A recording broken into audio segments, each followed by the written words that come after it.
Yo, Woody, how am I sounding? I'm testing out the DJI's new mic. How are we looking? We're filming on the Atlas Mercury 36 millimeter, but I'll have the BLAZAR Apex right here. Let me know if it's sounding good. Let me know if it's looking good. And we'll start getting into it as it starts filling in. Sedona's doing a million times better, bro. Let me get her. Sedona.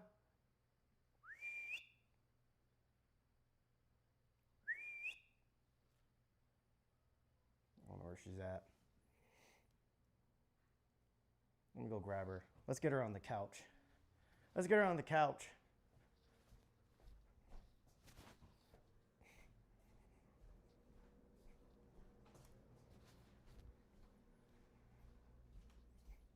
Where? All right, sorry if you guys can hear me.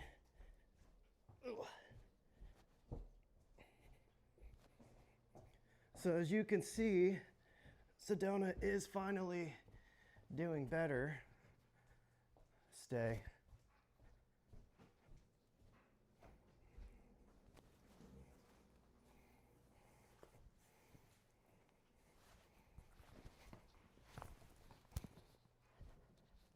All right, guys, how to throw on the master supply vest. Sound is really low in YouTube. It's really low. Let me turn up. Is it low for everybody? I think, yeah, let me turn it up. How's that? Is that sounding better? Is that good? I'm in the yellow now, so. Again, I'm testing out DJI's new little mics here. Let me lower my angle as well. Let's bring it in. I say we bring it in. I honestly have no clue if I'm in focus. So let's just, let's test it out. Let's test focus here on my mannequin head.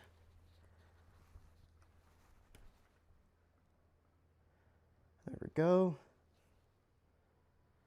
Love the Pixis side screen.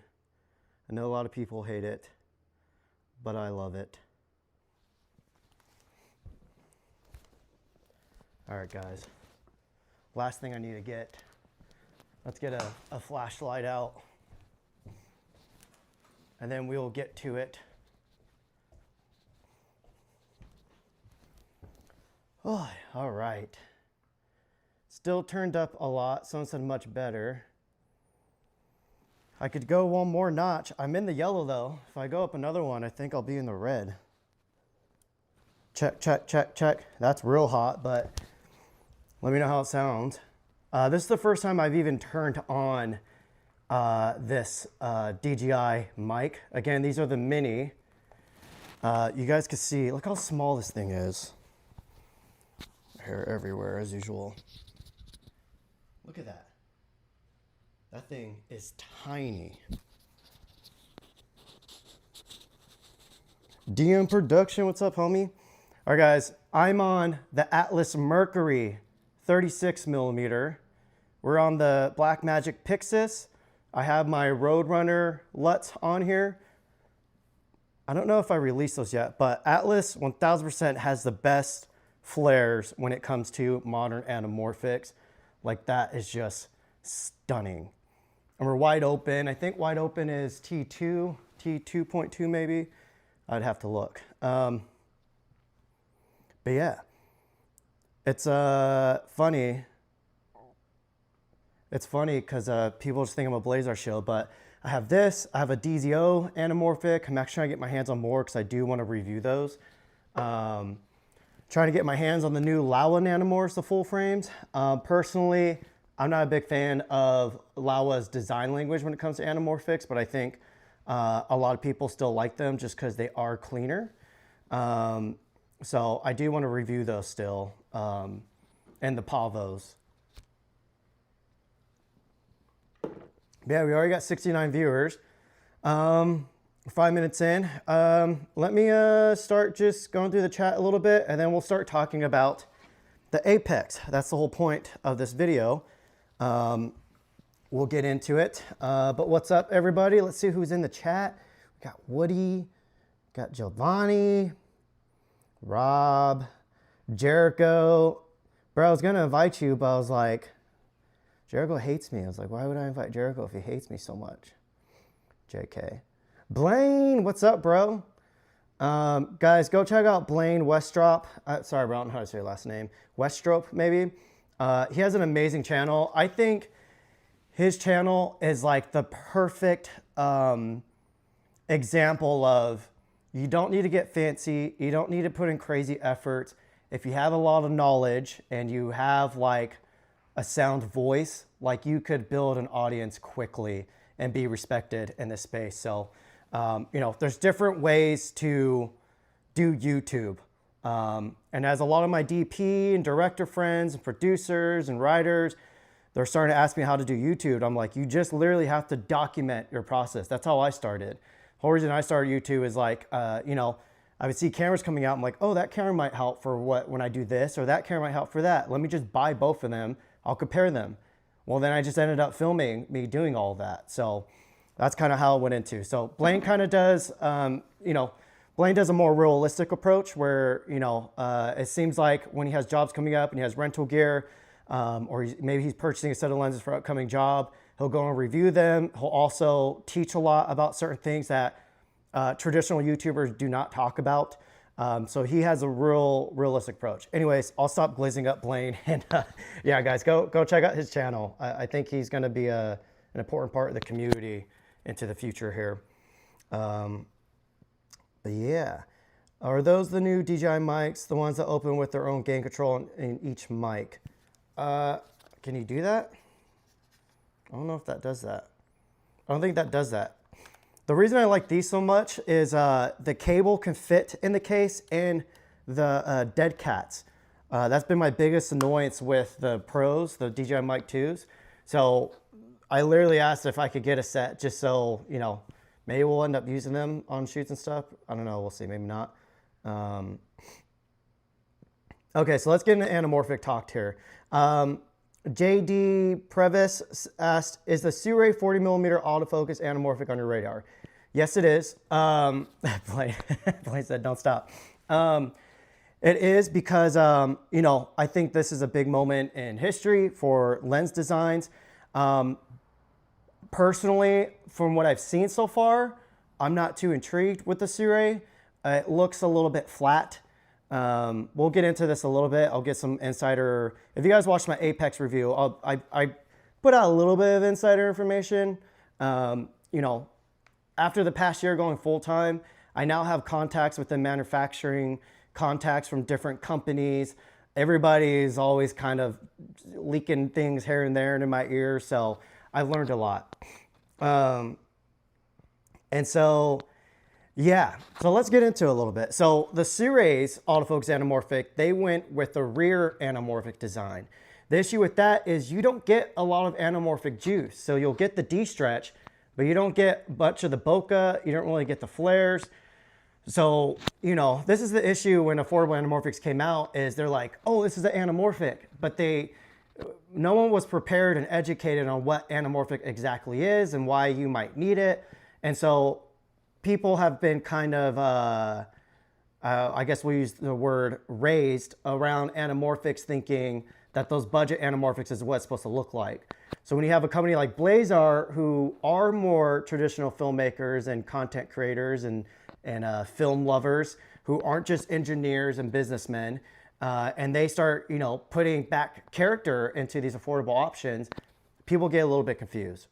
So BLAZAR won't tell me how they're getting, you guys saw the test, if you guys saw the review, the 1.33x anamorphic bokeh on this matches 1.5x. I had an idea what it was, but I think it might be something else. And I think if people ever found out what it is, they would put some damn respect on BLAZAR's name, because it's a very unique design for how affordable this lens is. It's kind of wild. Like, I don't know who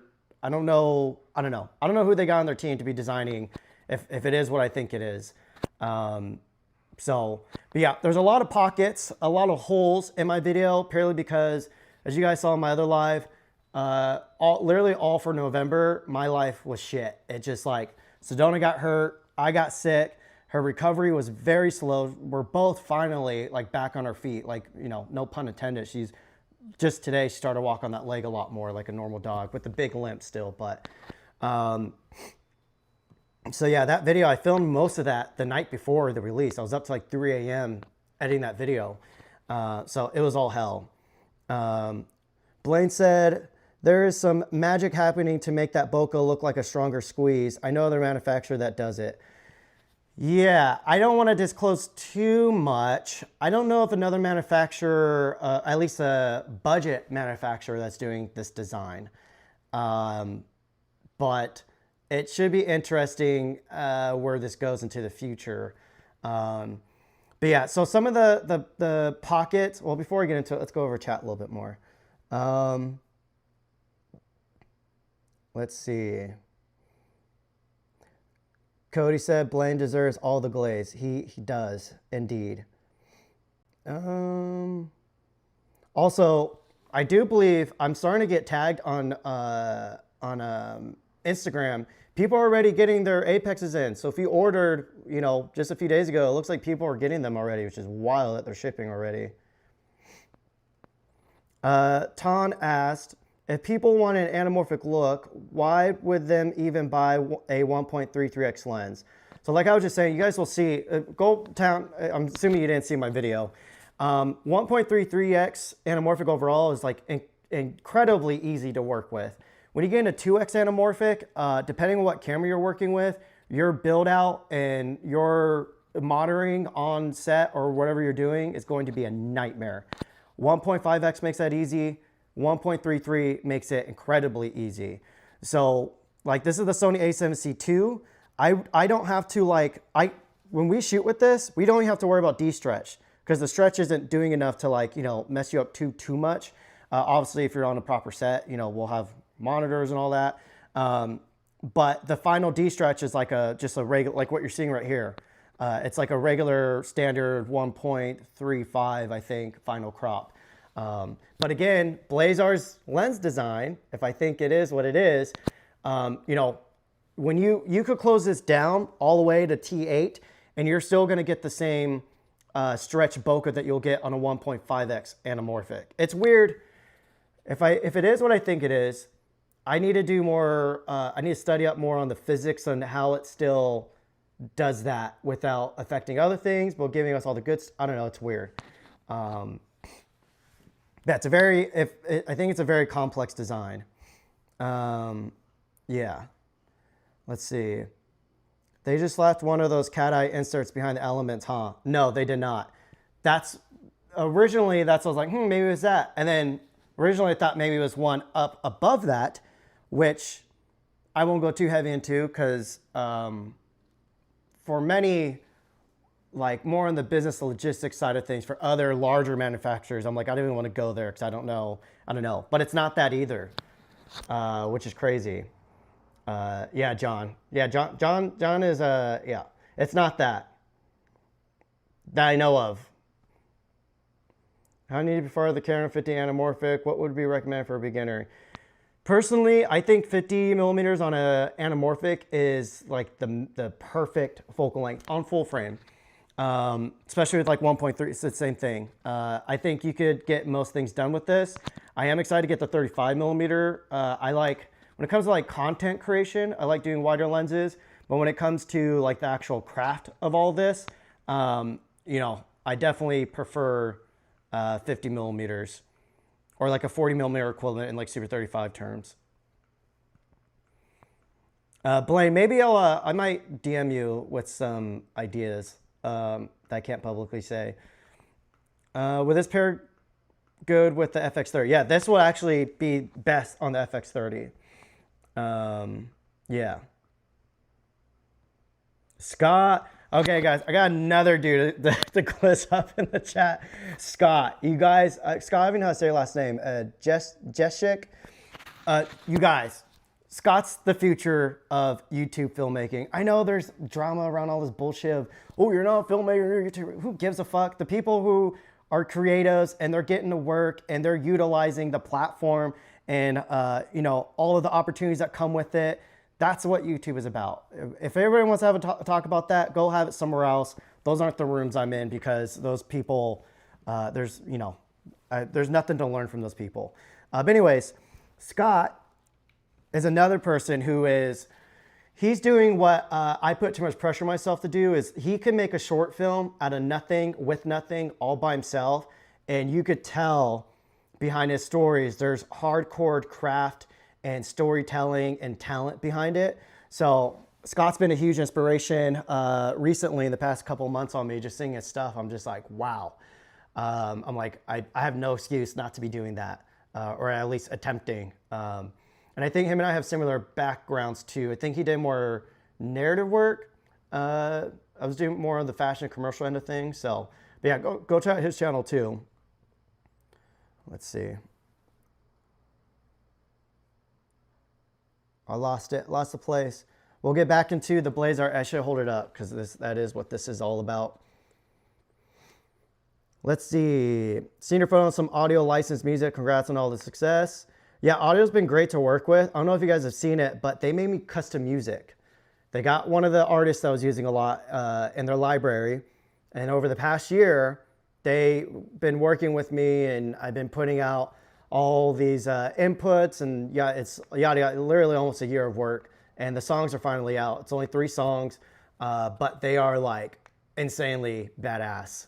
So if you're into any of the type of stuff that I do, go check out the songs if you want. Let's see. Yeah, a lot of people are talking about the Hawk anamorphics. Yeah, the 1.33s I like a lot, especially it seems like they get utilized on the RE65 a lot. I especially love their mini Hawks though. I'm hoping we get an affordable option like that, but there's some legal logistics around that, I believe. Yeah, Novik said, I come from G lenses. The Apex has so much character and still feels sharp if you're worried about too much character. Yeah, I was kind of shocked. This is BLAZAR's sharpest lens to date so far. This is their most consistent in distortion. Their other lenses, I always say privately, I mean, I'll say it publicly too, but like, you know, when I'm having one-on-one conversations just with anybody or everybody around BLAZAR, I feel like if they simply just marketed their majority of their lenses as like, these are super 35 lenses, but they can cover a full frame with some added distortion. I feel like that would have shut a lot of the crybabies up. I think like, you know, a lot of dudes are crying about the BLAZAR stuff. And I think where people get it confused personally with me is in my videos, I talk about all the possible downsides for people, but how for me, it's not a downside because of the price point. If this was a $5,000 lens or a $10,000 lens, talking about like the Katos and the Remus, then yeah, then it's, you know, if that type of distortion was happening, then it could possibly be an issue. But they're like $800 to $1,200. They're a budget affordable option. At that price range, I do not care if there's like a fishtail bowl effect towards the edges. I will fix that. For that price point, I will simply fix that if it is an issue. A lot of the times, these people also do not understand that when it comes to the vintage anamorphics that we all worship and wish we could have, they all have issues like that. They all have those issues, but you don't see anybody crying about those because they haven't used those and they aren't aware of what they're talking about. So, let's see. Do y'all think this lens can get close to the look in Shogun? Yes and no. I think you can get an inspired look out of it, but the Shogun, a lot of their frames have even more defects on the edges and stuff, which this lens does not have that. That's why I do love shooting this lens in full frame and cropping to a final 2:1 because it does give it, here, I could turn it on, here, let's boot this thing up here. So obviously you guys won't be able to see the LUT. The D-stretch won't be the most accurate. Is it up? Let's see. Let's go back there. Is it up now? It's not up yet. Is it up now? Still not up yet. Sorry, y'all. Let's see. We're plugged in. Come on. Maybe it's not going to turn on unless I did it from the get-go, from the... Don't tell me that. That's going to make this whole life pointless. Let's see. Turn her on. USB streaming. Uh-oh. Well, that's going to be an issue. Let's see. Let's figure this out. Let's go to my settings. Says it's on. All right. Well, we'll try again here in a moment. Okay. We'll try. Maybe I just gotta do that. I'll keep it running. We'll see if it boots back up. Let's see. Again, the whole point of me going live on this is I want to show. There's a few things I accidentally left out of the video. Again, I filmed it all the night before, and so yeah, there's a lot of pockets or holes, I should say, in my initial overview video. Jeske, Scott Jeske, sorry bro, I butchered that last name. So I'll get back into your guys' questions here in a second. Let me see, make sure I don't lose my place in there. Okay, so some of the stuff that I left out on accident. One, we do have hard stops on here, so you can hear it. We have hard stops. The weird thing is, say if you're in autofocus, and say if you're at minimum autofocus, but your barrel is at infinity, when you switch back over to manual focus, it's gonna snap to infinity. So the autofocus and manual focus points aren't lined up. Obviously I do believe this is a focus by wire lens. And so with that, you know, when you are in the manual focus, you might wonder of like, oh, how does that work out? Somehow they get it to sync up. But it's not as good as a physical manual focus, like actual built focus setup, because there are times, like I was just pushing it, and so I was doing this incredibly fast, and it will trip up the computer in there. So I do think there's more firmwares to come where it can address things like that. But again, that was me being obnoxious and purposely trying to, you know, F it up. So as the firmware started to trickle in more and more during testing, all that started to get smoothed out. So now when you do the manual focus, it pretty much keeps up with it perfectly, and it feels like an actual like manual focus lens. It's kind of wild. But yeah, that one issue with racking it back and forth, I need to throw a focus motor on here and calibrate it and see if that's gonna work just fine on there. Granted, I don't really know why you'd want to do that, but yeah, that's something I do need to figure out. Let me see if we can get this. Yeah, this isn't going to load on here. I wonder if I can...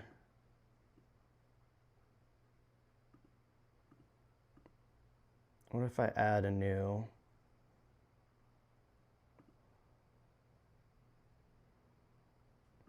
Yeah. Well, shoot. I would have to restart the live if I was going to try to show this off, I believe.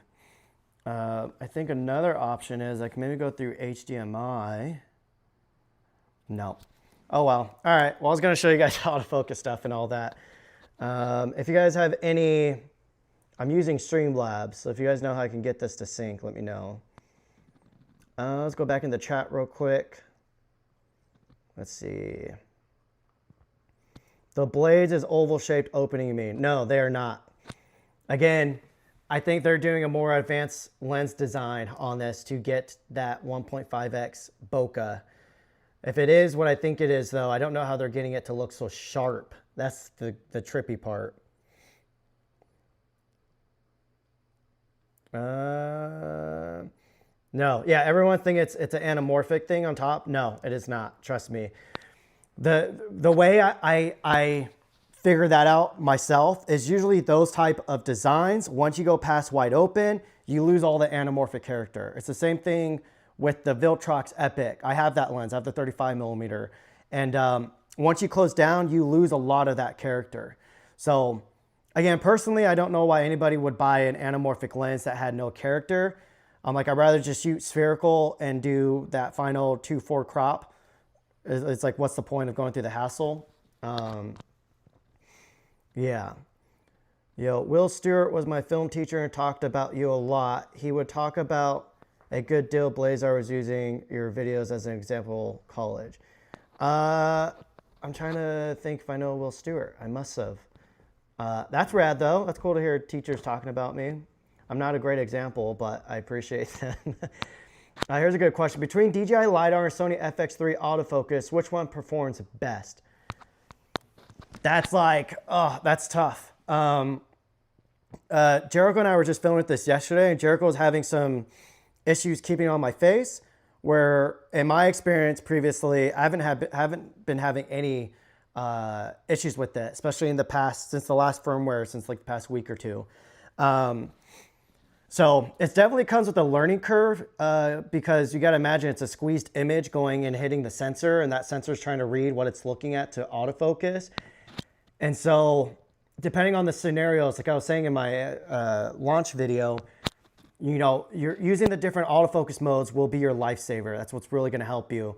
So if there's too many distractions and the autofocus is being tripped up, you're going to want to limit the range that it could focus on. And you do that simply by putting it to like zone focus or something like that. And then you can still tap to track, but the tap to track's only going to work within that zone, if that makes sense. Man, I really want to try to get this thing to work. Let me make sure I'm doing the right buttons here. That doesn't want to turn on at all. My camera being janky.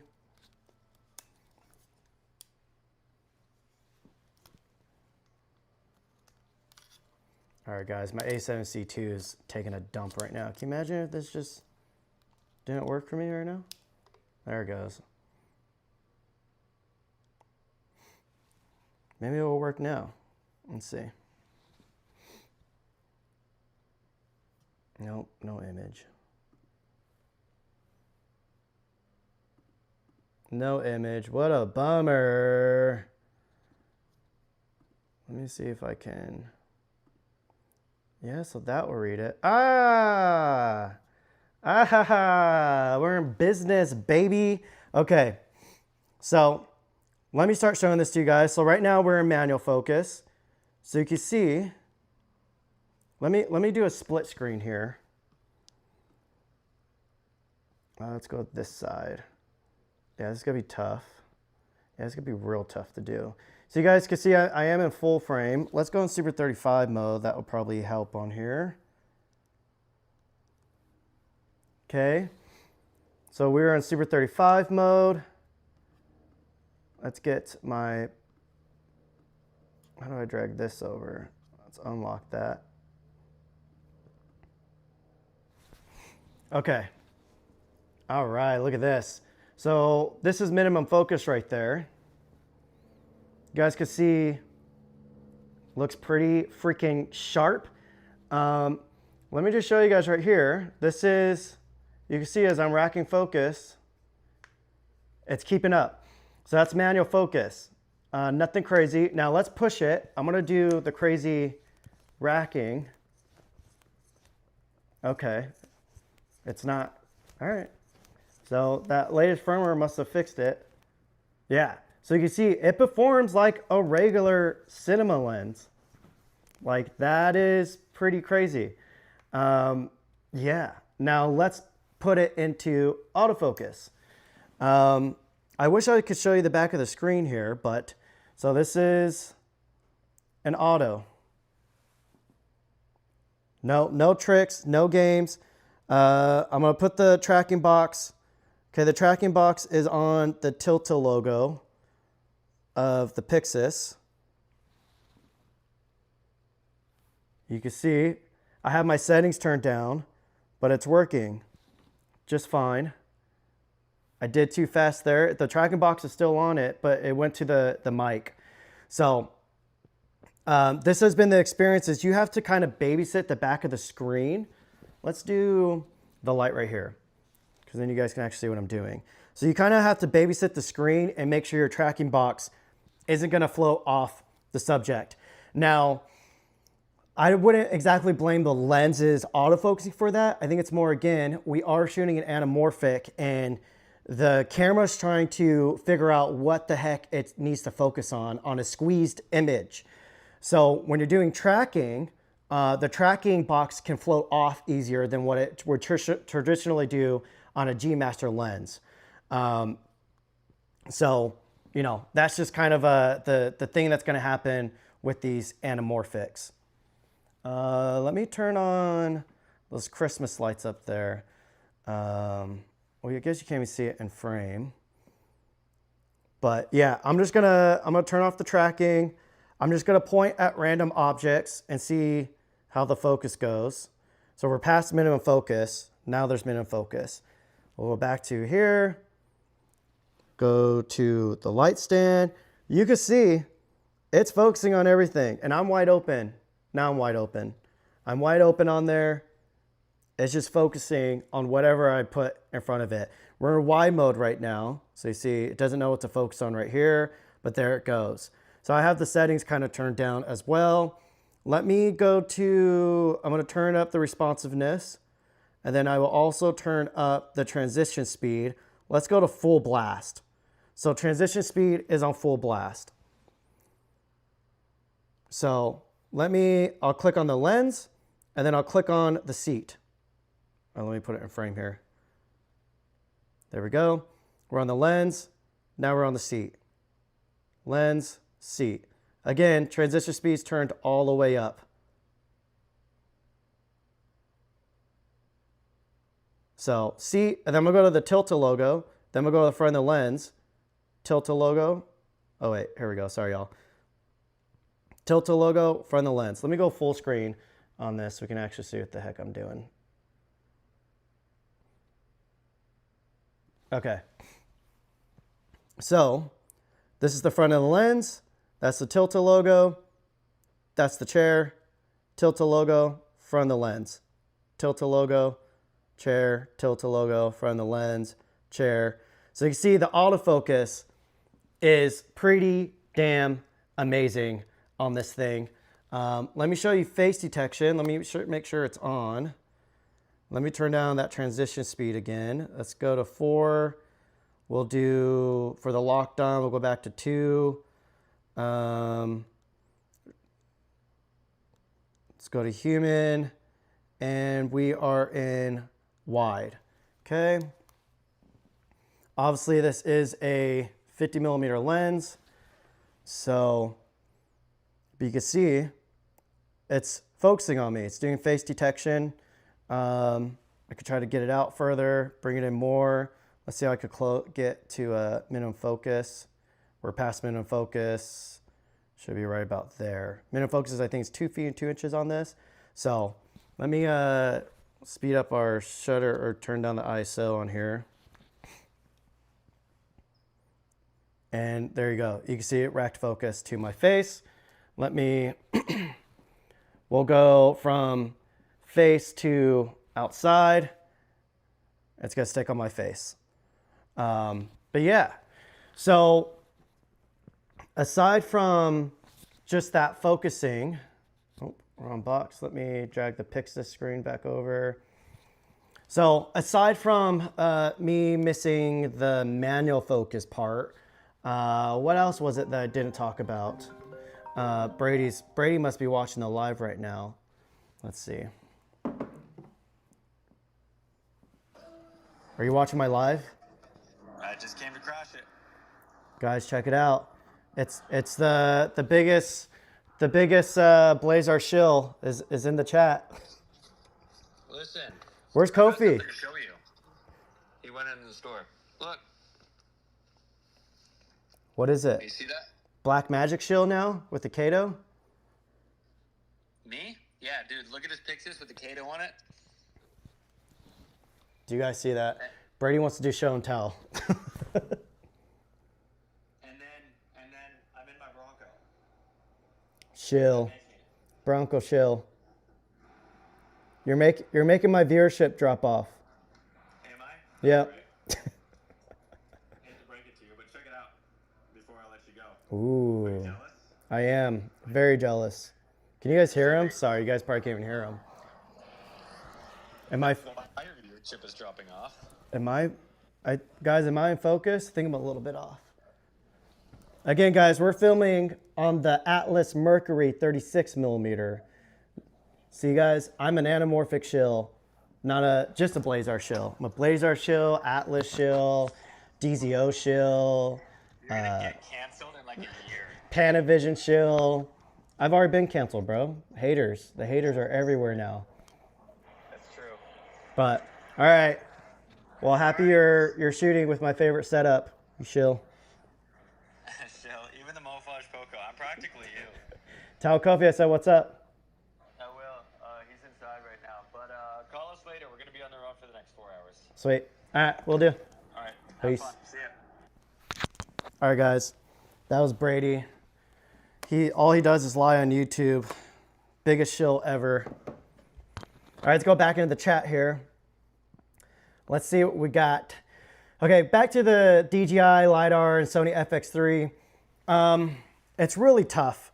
I would say if I was on a more, see, even that, I imagine using both. What I like about the LiDAR system is that focus grip is actually amazing, even just for manual focusing. So how I kind of use that is I utilize the LiDAR when, you know, when an environment calls for it. So if I'm shooting a cowboy out in the middle of nowhere, LiDAR works amazing. If you're shooting at a rodeo and there's a lot of faces and a lot of things around, there's a lot more things that the LiDAR could get tripped up with. The closer you are to your subject, the better the LiDAR works. The further you are, the more you just go into the manual mode and just take over. So it's an amazing hybrid system for either acquiring focus, because the LiDAR will acquire it, and then from there, I will just take over in the AMF mode and just make sure it stays on there, or for actual tracking for more, you know, solo subject type situations. Now, when it comes to the Apex, similar thing to where if, like when we use this at the INFR, the Indians National Final Rodeo, the homeboy Jordan was operating the Z6 III with this being adapted. And he said he would just tap to track and make sure that that tracking box stayed on his subject. So he would just keep clicking on them so it didn't, you know, pop off of it. So you can imagine it does work great in times where the LiDAR might not work great. But at the same time, there's a lot more control you can have over the LiDAR with the AMF mode. You could take over what it's doing at any point, at any time, and do it in a natural way. To where on this, say if the autofocus just isn't the right setting to be used for what you're doing, you have to switch it into manual focus, and then whatever, like I said, wherever your focus gear is set to, it's gonna jump to that point. So, like I said, it's less about like what's better than one thing, it's more of what's better for the situation. So it really just depends. If you're anybody that does a lot of manual focus and your work kind of depends on it, LiDAR all the way. If you're someone that purely does things that relies on autofocus, Apex all the way. Let's see. Is this good for A7 IV? Guys, everybody asking if this lens is good for a Sony camera. It's literally good for all of them. You can use them on any Sony camera. The ones that don't have a Super 35 mode, they have clear image zoom, which looks amazing still. Let's see. Oh, you guys mean autofocus terms. Yeah, in autofocus, it works great on everything, but it works best on any of the cameras that have the AI chips on them. If you don't have the AI chips, you just have to watch it more. You have to use your focus zones more. You just have to give it more barriers to work within. Otherwise, it could kind of float a little bit. Autofocus, Greg, go watch my video on the overview of the Apex. I show off the FX3. Again, I'll go more in depth on it in there, but yeah. What lens do you recommend for the Z8 on our Nikon Z system? Again, it's hard for me to answer those questions. It's like there's a million lenses. I don't know what you're shooting. I don't know what your needs are. I think I saw a video where someone used it on S5 II and it looked great. Slightly zoom in to get rid of any vignetting. Max, this is only E mount. You can't adapt E mount to L mount, so there's no way to put it on a Lumix. I am excited to try on a Lumix whenever they get L mount. I think they said they're working on it. But definitely, if the FX3's autofocus with this, if you have to kind of babysit it sometimes, I imagine on the Lumix it might be a struggle. I could be wrong, who knows. Check DM on the Discord. I don't know how to do that. I have no idea how to do that. On what Discord? I mean, I don't know exactly what that means. Let me see. Metabones has a EF to E mount electronic neutral density filter coming out. Do you think that lens mount adaptation is negative for the BLAZAR lenses? I don't know.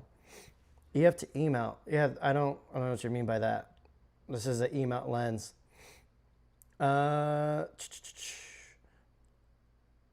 Pogs, what the hell did I miss? I arrived late. So again, I'm going over more of the Apex. I'm jumping into more details. We kind of went over the main thing I want to talk about, and that was the manual focusing. But we are filming. We are live. The Blackmagic Pixis with an Atlas Mercury 36mm. This lens is amazing. You can see we do have some distortion. You can see out on the edges over here, we have some softness going out. In my opinion, the BLAZAR, or not the BLAZAR, the Atlas Mercuries are the best looking and performing 1.5x anamorphics, but they are $8,000 a pop. I think the new BLAZAR Remus B sets are shockingly close now. The distortion on the Remus aren't as consistent, so when you get out to this point, you might get a little bit more of that fish bowing. And a little bit more of that swimming effect, but you also get that swimming effect on this lens. Let me show you real quick. Personally, for me, the swimming effect is not an issue.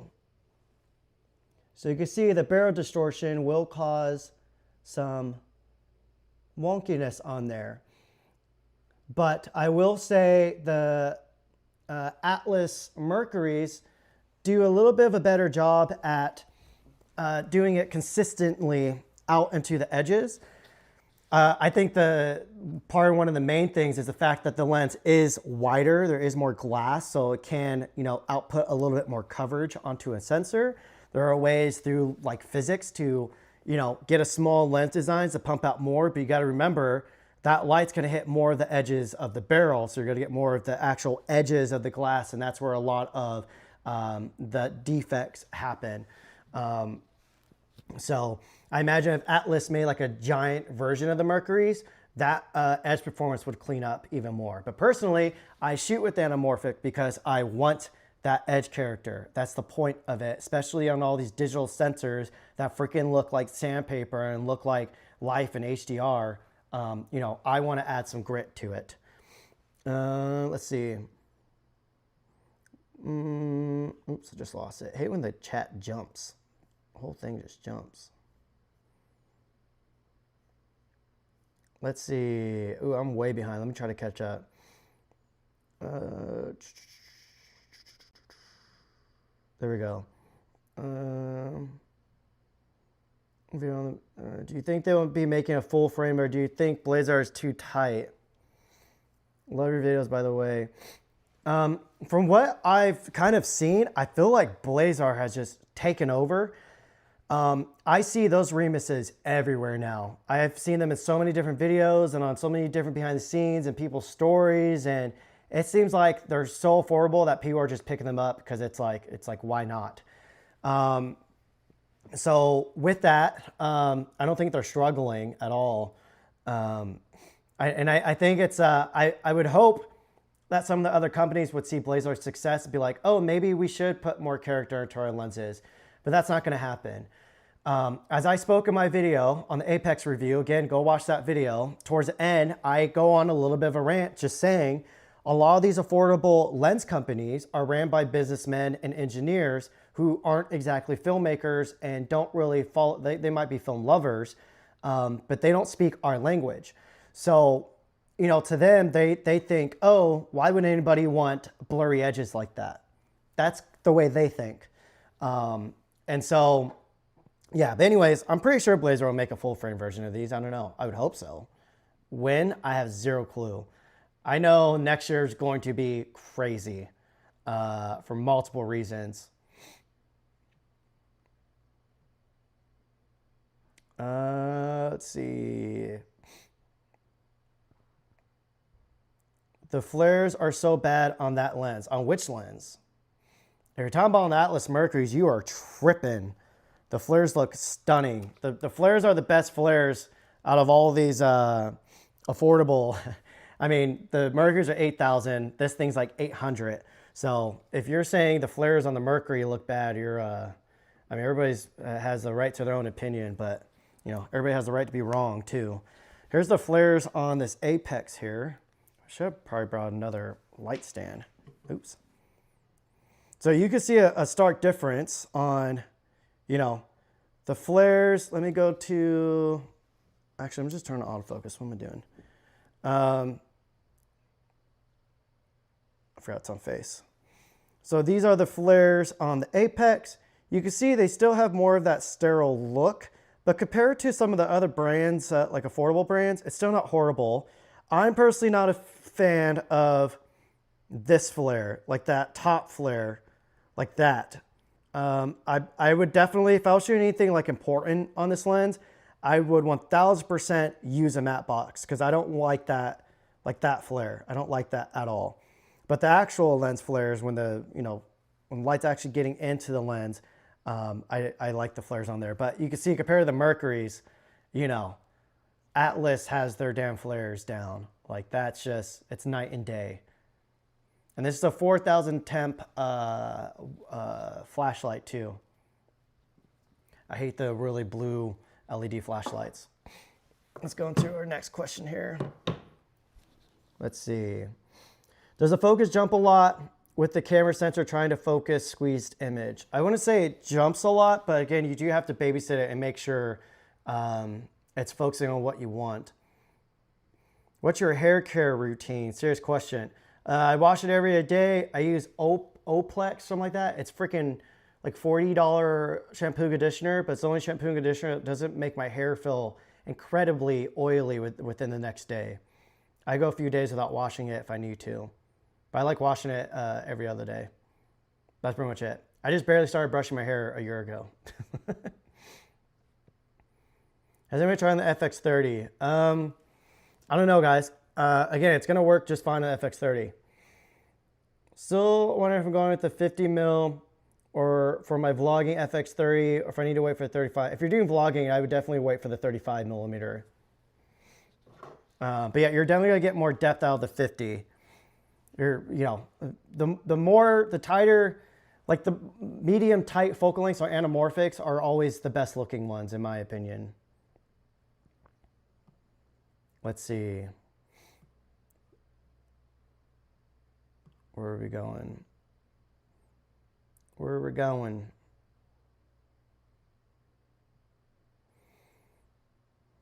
Can you use the app and screen share iPhone on the Mac?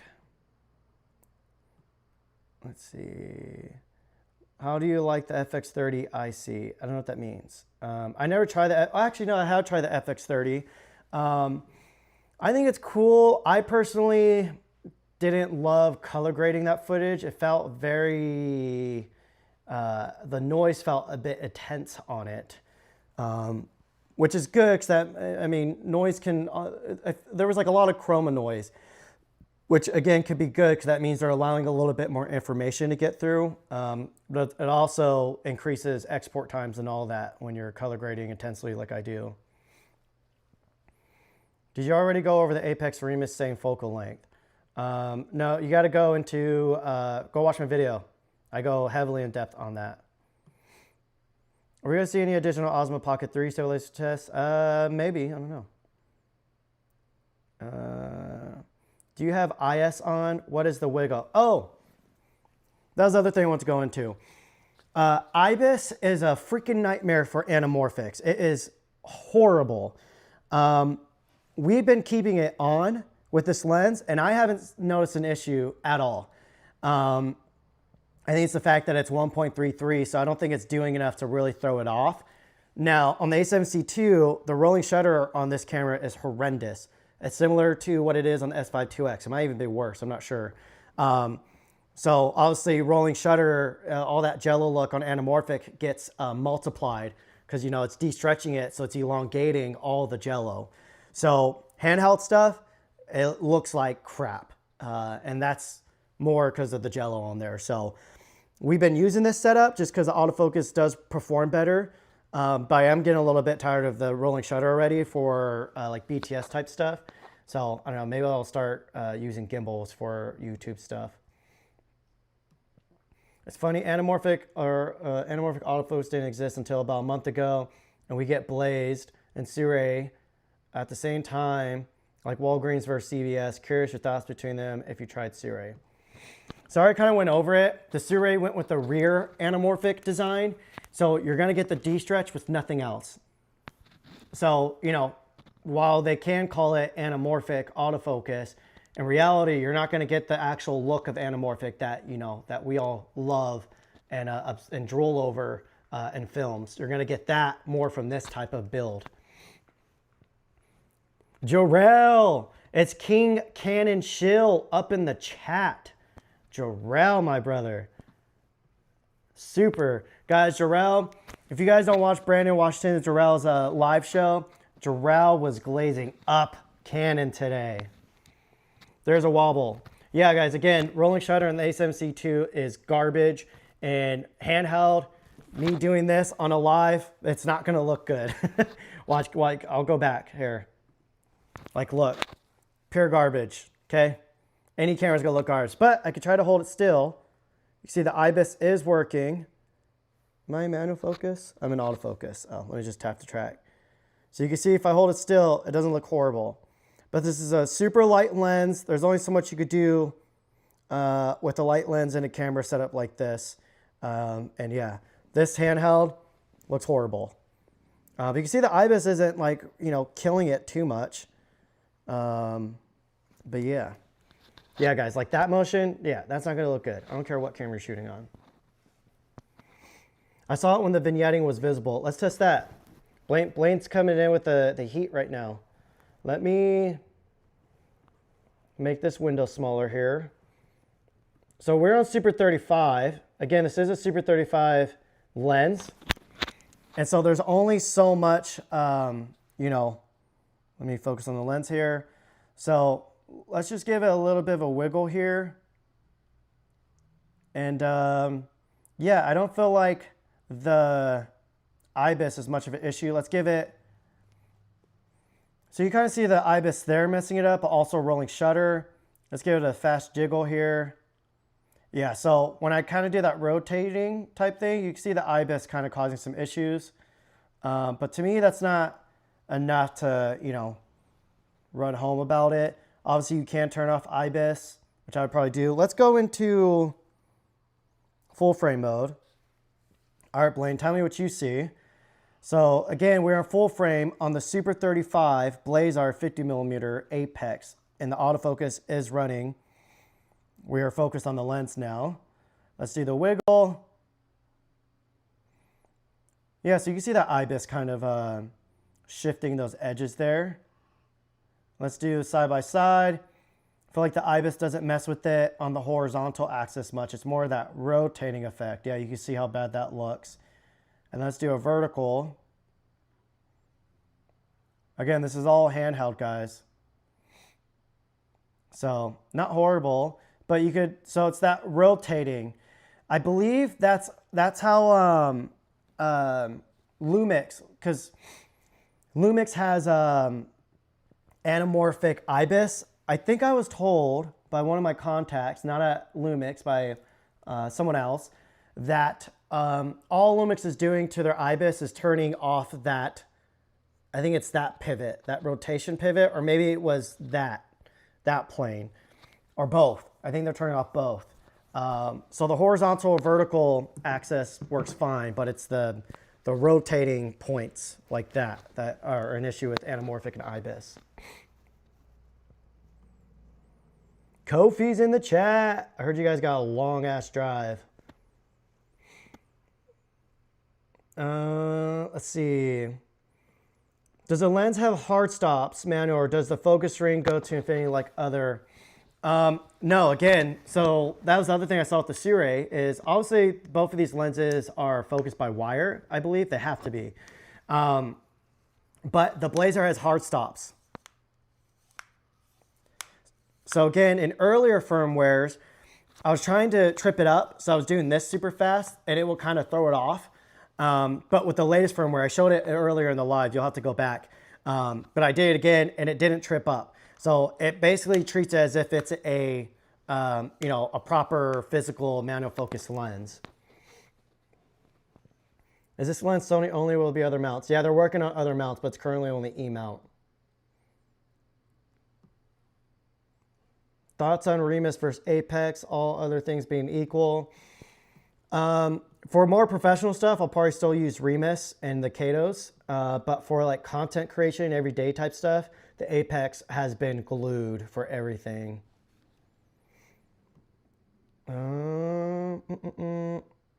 Let's see.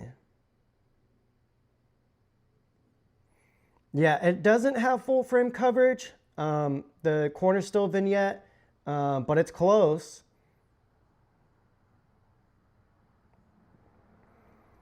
On the A7 RC, this should work amazing, just as well as it does in the A7C2 as well.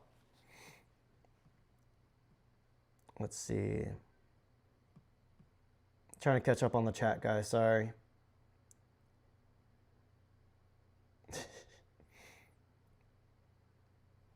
Oh, Blaine's has a Discord. Was that what I'm picking up? I hate when the chat jumps. There it goes. Greetings from Liverpool. Not many rodeos over here. Dude, thanks for tuning in. Curious what time it is over there. I'm assuming it's late. Have you done anamorphic on the Leica M11? No. I don't know if you would have to go PL to M mount. I don't even know if that's a mount. I don't even think that's possible. And I personally I wouldn't want to do that either. Been using BLAZAR, Sony, let's see. BLAZAR, we're in a full frame version. I don't know if they are right now. I hope they do though. It's been a while since I heard you talk about S5 IIX. You've been one of the few influenced me in buying it. Are you still using it on some projects? Yes. So it's my situation right now is the Pixis has kind of taken over for like you know, bigger shoots and jobs where it's more narrative type stuff. The S5 IIX steps in anytime I need open gate and I need a lightweight anamorphic build. I just love the S5 IIX and the S9 for that stuff. The only reason I bought the A7C2 is because this BLAZAR Apex is E-mount. So that's why I ended up picking up this. And then I've been using the Nikon Z6 III a lot because the internal RAW on that thing is gorgeous. It is stunning if exposed properly.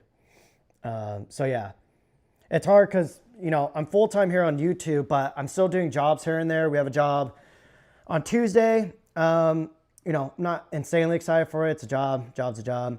But, you know, it's money. It's work. So grateful for it. And yeah, Sony sent me their A1 II. I should get that today. And that's probably what I'll use on that job if Capture One tethers with it. But yeah, so I still use it a lot.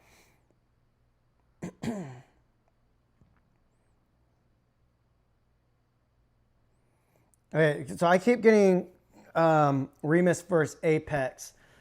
It's really hard, guys. Again, for any more professional stuff, I'd probably still stick with manual focus.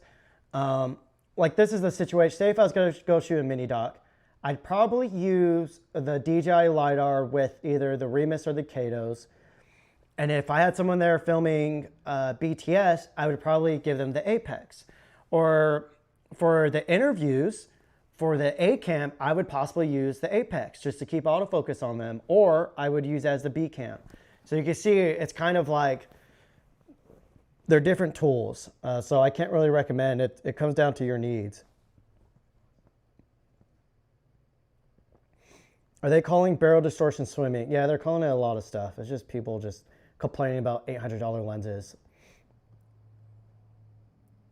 Let's see, on the FX30, a lot of FX30. I might have to go freaking buy FX30 to answer some of these questions for you guys. Why do you look so cinematic? So again, I'm using the Blackmagic Pixis. Where's my flashlight? Oh, right in front of me. Blackmagic Pixis with the Atlas Mercury 36mm. And on the Pixis, I have my internal Roadrunner LUT. So that's what you guys are seeing. Beautiful streaming setup. I have no idea if critical focus is on me or not, but oh well. Let's see. Put my pre-order in for the BLAZAR 45 back when I saw your first. I'm back on them. Would you still get those bad flares if you're using a matte box? I think a matte box will probably solve a lot of those flare issues. Well, I shouldn't say issues, but the flare that I don't like personally. Be shipped right away after Tuesday. Blair said there were some issues and it will take another month for shipping. Any thoughts? I have no idea. I think people are getting their hands on them, so maybe there are shipping issues. I don't know, but I think they have like 500 ready to ship or something. I don't know. I don't work for BLAZAR.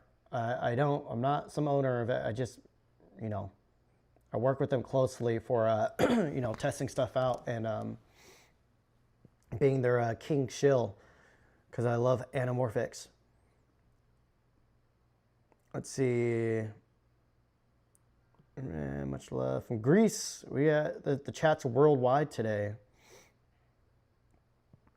Any issues you discovered? I want to write before. Nope. Again, I think it really depends how you film. Again, Jericho and I were out filming yesterday. Jericho, you're welcome to come through, bro. You live down the street. He's probably not in this chat. Yeah. What was the question? Oh, any issue discovered? No. Oh, so yeah, that was other stuff I want to get into. So for the Sony-wise stuff, no. On the Nikon Z6 III and Z8, after the latest firmware, I started getting an issue. And then there's issues with the 4D too. We'll get into all of it right now. With the Z6 III, initially when we were using it, 0 issues. Then after the firmware, we would be filming with it and all of a sudden recording saying, oh, recording interrupted. And it would start happening more and more and more. I was like, what the heck? Is it the card?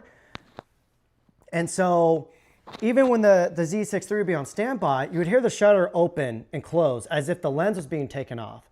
And again, we're adapting the Apex to the Z-mount with that Mega Dap adapter. So then I go and put on a regular Sony G Master lens and the issue went away. I recorded 5-minute clip, 0 interruptions. So at some point through the chain of communication, the BLAZAR and the Mega Dap adapter going to the Nikon, there's a weak point in it somewhere that's causing it to think that the lens is disengaging. Which is a bummer because I was glued to using this Apex on that Nikon Z6 III. Shooting internal RAW with this lens is just like, it's beautiful on that Nikon. That Nikon's color fidelity, whips every mirrorless camera's ass that has no internal RAW. Hunter Cash asks, if you could choose between the Pixis or the AK Ronin 4D, which would you choose? I know it's total for the job, but which one? I don't know, dude. Again, as you just said, totally different tools. I have my 4D. It's out. We're prepping it for our job next week. So I have a lot more covers that I want to do with the 4D. The hard part is like, the few jobs that I do still take, we use the bird for that. But with that, I know like 4 or 5 people with the bird. We call it the bird. I know 4 or 5 people with it, so I rarely have to ever take my actual 4D out. Anytime we want the AK head, that's when mine kind of comes out. Yeah, that's kind of why you don't see it more. So I don't know, maybe I'll shoot BTS on the job next week and I'll just try to sneak it and show you guys kind of what one of my jobs look like. It's not a fashion job either. I don't want to say it is because I don't want stalkers showing up. The heat on the streets is hot right now with all the haters. Let's see. Where was I at? Also on the Pixis, are you using OpenGate currently or 16:9 resolution? I'm using the OpenGates because we're on 1.5x anamorphic. I'll show you if I go to 6.5 mode. Or no, I'll show you. Let's see. So this is the Pixis in DCI. So this is what you'll get like on a regular mirrorless lens. You saw how much space we just lost on the top and the bottom. That's where we're getting, you see how wide it is? Now, let me go to 3x2 OpenGate. So that's 3x2 OpenGate. And you can see now more of my head fits into there. And this is a traditional, this is like a 2:1 crop. So this is like your traditional anamorphic deliverable. But the Pixis also has a 6.5 mode. So this is Atlas Mercury, 1.5x D-stretch, going into a 6x5 sensor. So that will give you like a 16:9 final crop. But let's go back to OpenGate. So that's a lot where your stretch factors come into play. Depends on what sensors you're rocking. Yeah, Sedona's, we went on a long walk and she used her bad leg, which is good. She used it a lot on this walk. So I'm assuming she's tired, but you can see she sheds. Look at that. Look at that, so bad. I need to brush her. I just brushed her like 4 days ago.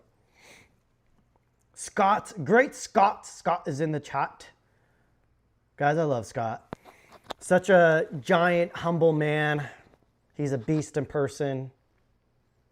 It's like a skyscraper of just like a gray beard, just lingering over you.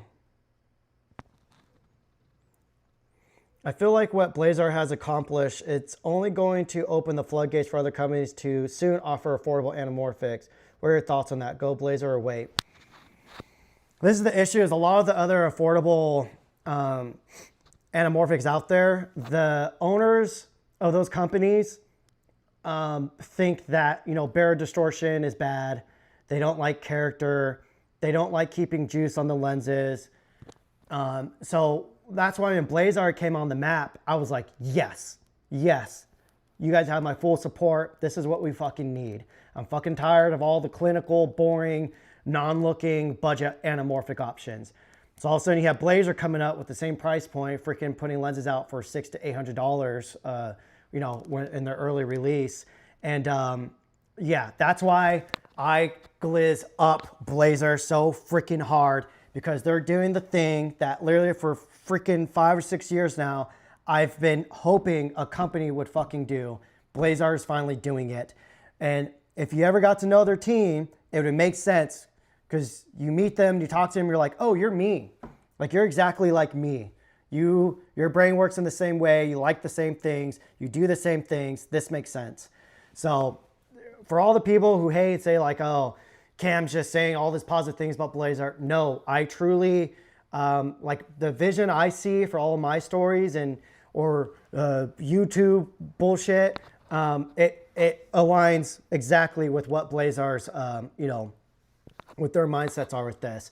So when you get someone like me and my viewpoints and tastes align perfectly with the companies, of course it's going to look like I'm shilling out for them. But it's because personally, I love the look that they are doing. Let's see. Anamorphic. Clear image zoom, Super 35 ZV-1, I can tell it takes a toll on the resolution. It shouldn't be. I mean, if you're pixel peeping, maybe. but it shouldn't be. And in your settings, you got to make sure it's actually changed to clear image zoom, because they do have a digital crop that doesn't do a clear image zoom. It does like a crop into the actual resolution. Anamorphic on a Budget Guide talked about IBIS for anamorphics. Go check it out. Guys, Tito is my Lord and Savior when it comes to anamorphics. I would not be talking about anamorphics on YouTube if it was not for him. He put anamorphics on the map for me. Like, I've always been obsessed with it, but I never understood why until I watched Tito's Anamorphic on a Budget's YouTube channel. Funny how the Apex looks miles better than the Sirui. It's like Sirui rushed the lens. No, they didn't. Again, in our opinion, yes, maybe it looks better because we like more of that type of character. But I think a lot of people who don't like anamorphics, but maybe they're interested in the hype and trying to see what it's all about, but they like cleaner lenses, I could see that lens being better for them. But personally, yeah, I think it looks better for my taste. Prefer the Apex 50 or wait the 35? I haven't tried the 35. But I've been absolutely loving the 50 millimeter, but there has been times where I would like a wider focal length. Especially for all this YouTube stuff, the 35 millimeter is probably gonna be a more use for, you know, this. John, thanks for tuning in. If you see this on the playback. The Lorax, what's up, buddy?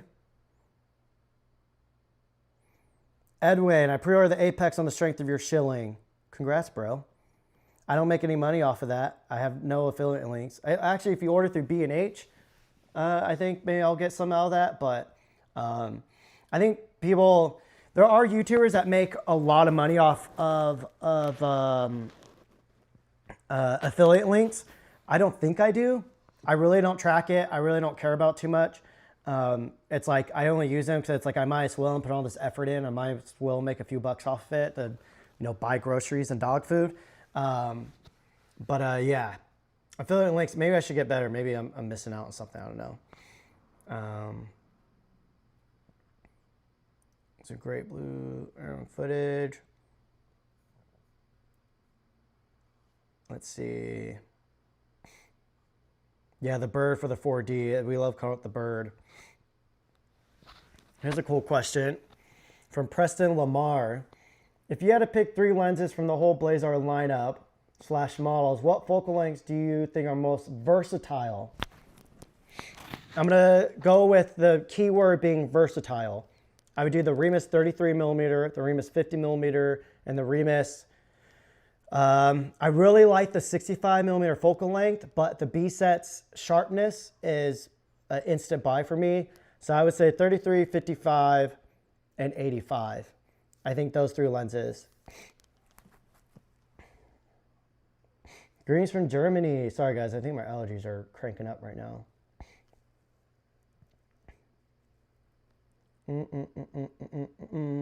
Much respect, Ken. Appreciate your authenticity. Big ups. Thank you, Woody. Any plans on testing Fujifilm's upcoming medium format fixed lens camera when it releases? Hell yes. I'm really excited about that, but I'm really bummed that's going to be f4. Like, I might as well, where's my Q3?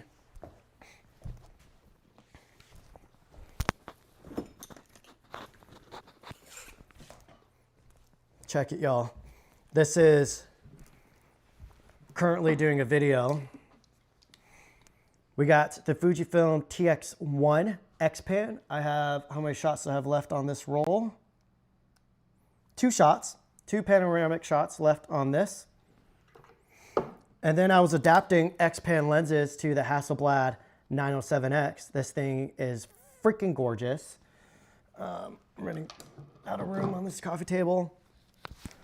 But regarding the medium format GFX fixed frame camera, it's got to be f4. So the equivalent in full frame terms is like a what was it? Like a f3 or something like that. Hang on, let me do the math on that. I think that's wrong. So the equivalent of a 4 on the GFX is a 3.16. So basically f3.2. So that GFX medium format is going to be what was that? 28mm f3.2. This Leica Q3 43 is a true 43mm f2. So, you know, you will probably be able to get more subject separation with this setup.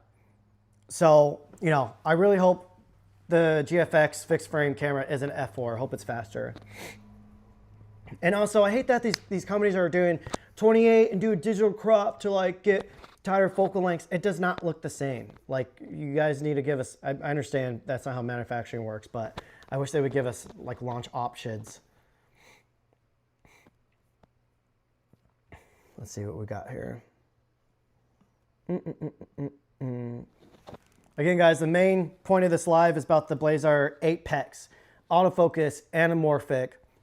Once again, we are currently on the Blackmagic Pixis with the Atlas Mercury 36mm wide open. Absolutely stunning lens. Again, the Mercury's some of the best modern day vintage inspired anamorphics out there. Yeah, if you have any questions about the Apex, shoot them in. This is your chance to get a shill to answer all your questions.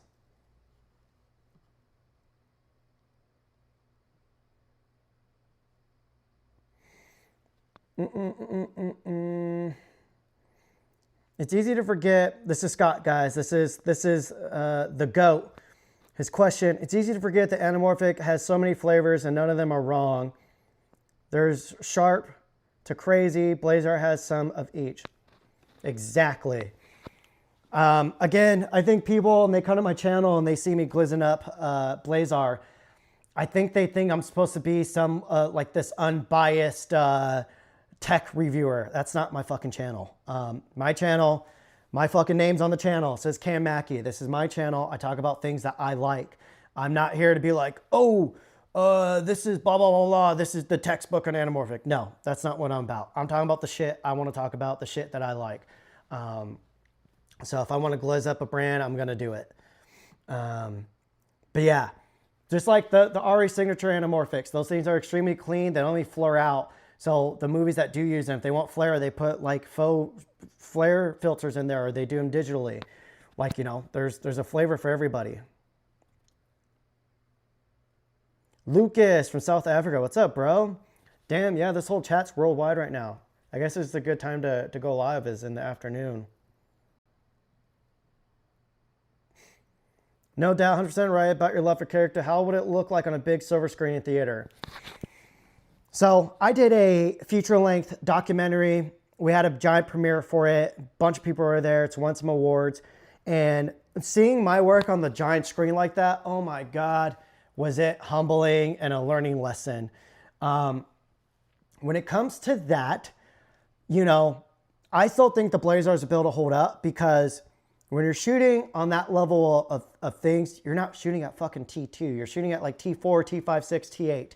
So on larger screens, you see every fuck up you did in the color grade, with the focusing, composition, everything. You see every freaking fuck up. You see every little piece of noise. You see it all.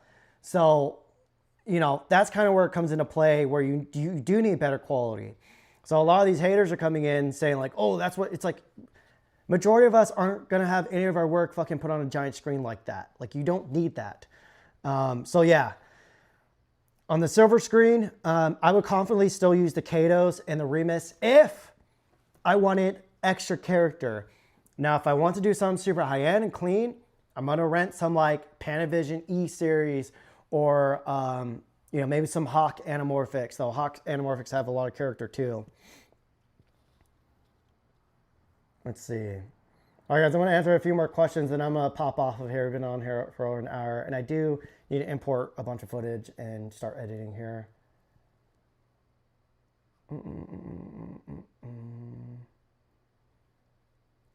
Good call, Scott. You stream later on also. What's your favorite editing software? Premiere Pro. DaVinci Resolve all day. I don't mess with anything else. Everything else is like Stone Age to me. Hi, Cam. Will you be presenting at NAB 2025? So last year, I partnered up with Jiyun to do a thing. Actually, I'll see. I can't say too much. Maybe. which anamorphic lens do you recommend for the Ronin 4D 8K? That's the last thing I need to go over. That was the other issue that was with this lens, is with the 4D. When I first got it, the 4D does read the lens. When you go and calibrate it, it sees the name of the lens. Didn't do anything. It wouldn't move the focus or anything like that. On the latest firmware, it finally will calibrate the lens now, and it will focus, it will move the focus points, but it's all off. There's a lot of quirks with it. So BLAZAR is very aware of it. I'm hoping at some point they'll be able to get it to work, but there's a chance they won't. It also comes down to DJI. So I'm hoping we can get that going. Last few questions here, then we're gonna pop off, and I have to go pee as well. What's up? What's good, kid? Preston! Preston's all over the place. He's the homie.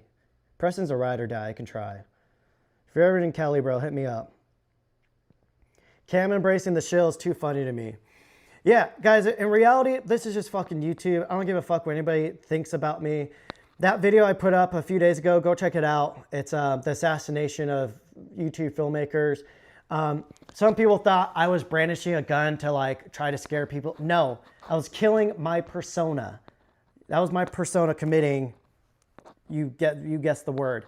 Yeah, it was. I've had like 5 or 6 hate videos come out about me from people who I've never talked to before.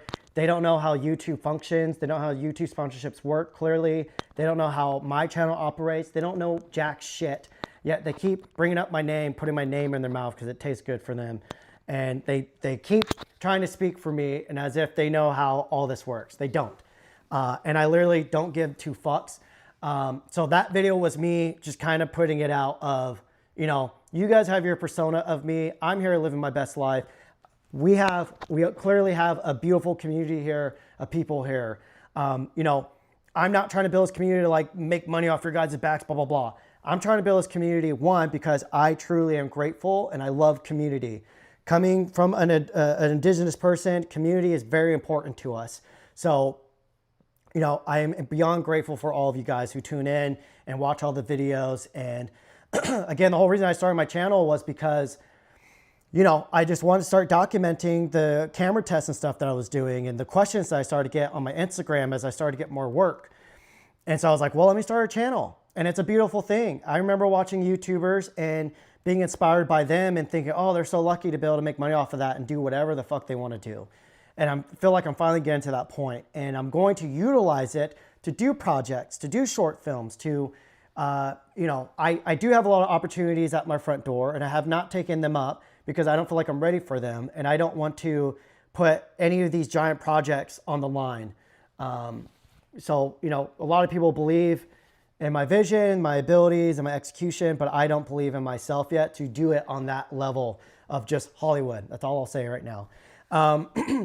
So while I start getting more into this and I'm utilizing YouTube to get into that, I want to take you guys with me. Because again, I remember watching YouTubers back in the day and being so, like, look at Danny Gevirtz, seeing how he was showing how it's all done and like some of the stuff I already knew, but just seeing how he functioned and puts a team together and how his team was a well-oiled machine that just got along. And, you know, there's so much to learn from YouTube and people on here.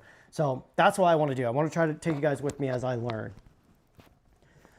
So yes, I will embrace the shill because I don't give a fuck what the haters say. They're only, you know, bringing more traction to me. So again, that was a death to my persona and the death to me giving a shit. Have you tested and compared the BLAZARs to the Viltrox Anamorphics? I have not. That would possibly be an interesting video though. There's only so much time in a day. Can we talk about spherical? My TiPoc is going to be here next week. What are your thoughts on those?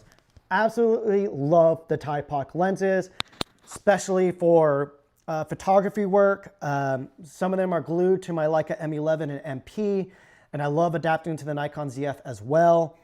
Absolutely love those lenses. They're incredibly sharp, but not too sharp, and they still have some character. So I do want to try the cinema lenses. We'll see.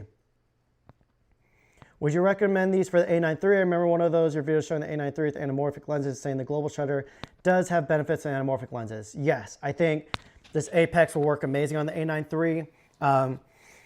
One thing, just because it's global shutter does not mean you can still go out there like this with it and expect beautiful results. It's still a really light camera, so if you want that density and that global shutter look, you need to build it out. Scott, great Scott, is in the chats again. He said, here's the big thing about Cam. Every video is beautifully produced and shot. He is demonstrating these products and showcasing what they can do in serious conditions. Much respect. Thank you, Scott. Yes, at the end of the day, you know, all of this is, you know, I want to show any of these cameras can get it done. And I'm enjoying showing that off. Also showing that it's about the vision, it's about the execution, it's about the idea. If you don't have any ideas and you pick up a camera, it's always going to look like shit. But once you start putting in the homework and crafting what your identity is as an artist and a storyteller, that's when you can start crafting an image, and it doesn't, you know, the camera doesn't fucking matter at that point. Thank you, Scott. Can't wait to see you next time, bud. Probably at NAB, maybe. Maybe CES? I wonder if anything's going down at CES. Focus is the biggest thing that shows I feel on a big screen. Yeah, definitely, dude. Again, when I watched that documentary I made, I shot it all by myself. Shot, directed, produced like all of it. Any little bit where the autofocus was going off or my manual focus, you saw that bitch. Like, I was like, God, this is embarrassing. Big learning lesson, seeing your work on an actual movie screen. DJI mic's starting to cut out. Might be dying. Or maybe I'm peaking. I don't know. All right, guys. Last question here, then I'm dipping out. So this is from Brad. Brad, thank you for all the support, bro. I see in the comments. Seriously. Yeah, I'm extremely grateful for you standing up in the comments all the time. And yeah, dude, thank you so much. Brad said, do you feel like you blend Apex shots with other anamorphic lenses, or does the character seem out of place in the comparison? So I'll put a link in the description once this video is live, or this live is live, published, I guess, to the documentary video I made. No one showed up for it. Everyone's saying, oh, you talk about his gear, but when I do fucking do a video I care about, no one watches it. So boo-hoo me, I'm just a YouTuber. In that video though, in the actual doc, there's a mix of Pixis and Kato footage with Nikon Z6 III and the BLAZAR APEX footage. You can't tell a difference. Because again, the design they did on this is giving you 1.5x stretch anamorphic. So all the slow-mo shots in that video was on the Z6 III and the Apex. All of the interview shots were with that. My operator, Jordan, he's a Komodo owner. So he's used to exposing at 0. So he accidentally underexposed. Well, he exposed them accurately. So some of them were really noisy because I had to fix it in post. So on the Z6 III, you need to overexpose. So that's the only part about that video that looks bad. But yeah, all the interviews were with the Apex. All the slow-mo shots were the Apex. And any of the shots that look more crispy and more filmic, just more sharp and modern, Apex. The others were the Katos or the Pixis, because the Pixis has an OLPF filter, so it gives you a softer image. So yeah, it actually does mix really well. Like this Apex would stand out compared to the other affordable anamorphics out there. Like if you put these side by side, you could be like, oh, that BLAZAR got something special behind it. So, all right, I appreciate and I love all of you guys genuinely. Thank you for tuning in. This was fun, and yeah, this will hold over until I do another video on the Apex. They're gonna send me a final production unit. They're gonna let me keep both, so maybe I'll do a giveaway of this one or something. Maybe I'll just sell it. I don't know. Again, BLAZAR don't pay me for most of these videos, so they pay me, I think, twice before for videos, but I've done, what, like 12 videos on these lenses because they release so much damn stuff every month. So yeah, I don't make any money off all of this, so maybe I'll sell it just to finally, you know, make a dollar off of it. Yeah, thank you guys for showing up. Hit that like button, subscribe, share it with your friends, and I'm glad